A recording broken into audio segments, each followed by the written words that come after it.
magpaganda tayo mga sis dahil may okasyon tayo na pupuntahan at ito na nga maraming pagkain. Ito pala mga sis ay ganap namin noong Sabado, maaga pa 5 o'clock ay sinundo na kami dito ng van dito sa bahay para pupunta kami ng Davao at kasama ko nga dito yung aking mga pinsan. 3 oras na pagbabiyahe namin mga sis ay nakarating na rin kami dito sa boundary ng Davao. At ipapakita ko pala sa inyo mga sis yung coastal road dito sa Davao. Ay naku, namangha talaga ako. First time ko na nakaraan dito mga sis sa coastal road ng Davao at sobrang ganda, sobrang linis talaga. Ibang iba talaga sa ibang lugar. Iba talaga ang lugar ng Davao.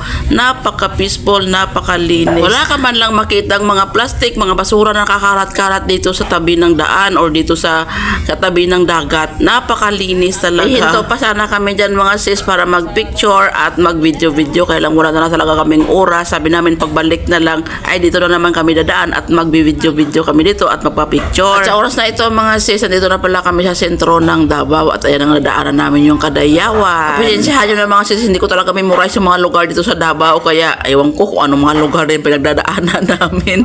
At maya-maya ang mga sis, nandito na pala kami sa venue kung saan naganapin yung kasal ng aking pinsan.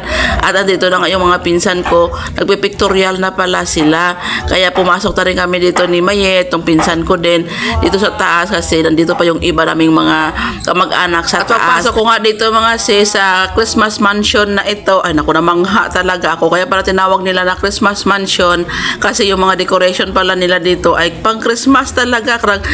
Feel na feel mo talaga yung Christmas dito mga sis dahil tingnan nyo naman no, sa hagdan pala makikita mo talaga yung pang Christmas talaga. May mga Santa, may mga kung ano-ano mga decoration na pang Christmas. At nandito na nga kami sa taas mga sis at pumasok kami dito sa kwarto kung saan yung mga pinsan namin at kamag-anak ay nandito rin. Pumasok ko dito sa kwarto na ito ay napawaw talaga ako dahil signan nyo naman yan no, ang gaganda ng mga tao na nandito. Naka-makeup na talaga sila, nakaayos na. At yan ba aking pinsan si Excel. At yan mo naman mga sis yung paligid. Talagang Paskong Pasko talaga dito sa building na ito. Diba? Ang ganda. Talagang Paskong Pasko talaga. Ang layo pa ng Pasko pero Paskong Pasko na talaga dito sa Christmas mansion na ito. Ito pala si Auntie Bibeng Belen.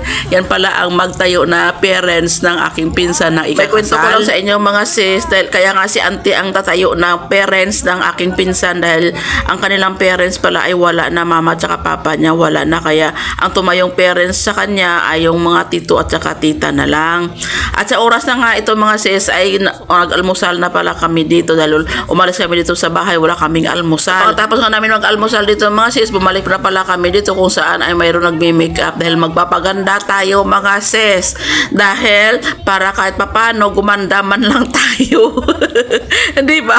Maganda tayo tingnan sa picture kasi lahat sila naka-makeup tapos tayo wala. Kaya sabi ko, bahala na, magpapaganda talaga ako para gumanda ako kahit papano sa picture. Kaya pagkatapos ng pinsan ko na magpa-makeup, ako na naman mga sis ang nagpasalang. Kaya sabi ko sama nagme-makeup, simplihan mo lang yung aking makeup, yung pang-visitor na makeup lang, wag yung sobra-sobra ha. Baka dito tayo makilala niyan pag sobrahan mo ako ng ganda. Kaya pagkatapos ko magpa-makeup, si Inday, papatalo pa ba naman yan? Si Inday naman nang sumalang sa pag-makeup. Sabi ko, simple lang na makeup para gumanda rin si Inday kahit pa paano. At yan yung aming mukha ni Inday. Ayan, di ba? Fact na. Pagkatapos nga namin magpa-makeup mga sis, at ayan, pumunta na pala kami dito sa simbahan. At naku, tingnan nyo naman yan sis, pagdating namin dito ay nagsisimula na yung kasal. Nagmamadali kami na para hindi kami mahuli. Yung pala, nahuli din kami. Mabuti na lang, nabutan pa namin yung aming papel dito na kami ay maghahatid ng mga offering dito sa simbahan. Mabuti na lang naabutan namin, kung hindi naku lagot talaga kami sa pinsan namin nakakasal. Dahil sobrahan na kami ng ganda, nagpapaganda, na huli na kami sa pagpunta dito. Hindi na namin mga sis nakita yung pagmarcha ng pinsan namin dahil nahuli talaga kami. At ayun na nga, nag-kiss the bride na at mabuti na abutan pa namin yung kiss the bride. Congratulations Tintin and Isi. Sana ang wish ko sa inyo, sana hanggang sa pumuti ang inyong buhok kayo pa rin at isinter nyo lang si Lord sa inyong pagsasama. At ayan lang. At maya pagkatapos nga mga sis ng kasal, at ito bumalik na pala kami dito sa venue. At yan naman yung venue mga sis. So, ayan, ang ganda. Super ganda talaga. Ayan. Talagang namangha talaga ako sa venue na ito. Ang ganda. At ito na pala yung mga pika-pika na pagkain nila mga sis. So, yan, puro mga pampataba. Manalagot na naman tayo. Nasira naman yung diet natin. At maya-maya ka nagsimula na pala yung program. At ayan na, sumayaw na pala yung mga bridesmaids.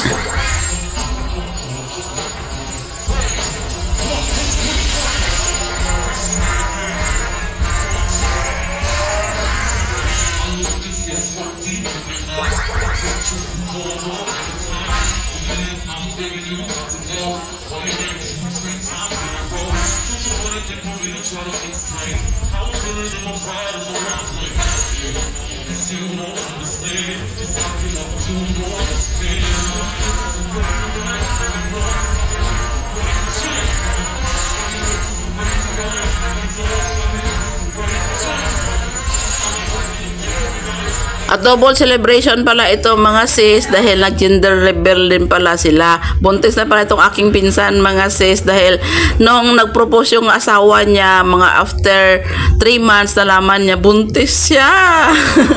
O diba? Nag-propose na pero hindi pa alam pala na buntis pala siya. Ilang buwan pa bago malaman na buntis pala siya. O siya, abangan bukas ang part 2 ng aking video.